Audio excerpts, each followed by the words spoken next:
دوباره اومدیم با یه نسخه جدید.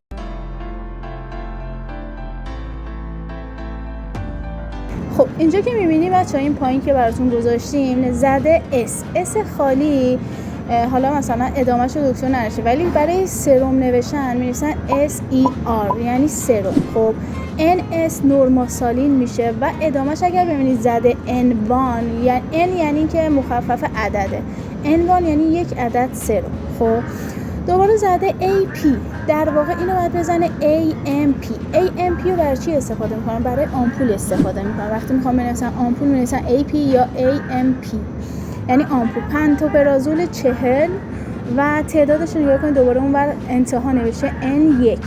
خب یعنی یک عدد. باز دوباره برمیگردیم این بر که آمپول دگزامتازونه و تعداد یکیه و همونطور که مشاهده میکنیم بقیه هم حالا نوشته AP، خب همون آمپوله. اونا رو که رد بشیم پایین نوشته تب TAB. خب پایین تر TAB یعنی شد همون تبلت، همون قرصی که بهتون گفتم و قرص دومپیریدونه و تعدادش هم زده 20 تا. و حالا دوباره پایینی هم آمپوله که زده AP که باز دوباره میشه همون AMP و در واقع یه مقدار بدخط ولی به کمپلکسه، چون مهر افتاده روش نتونستم دقیق بگم، به کمپلکس اونم تعدادش یک عدده. تا آموزش بعدی، خدا نگهدار.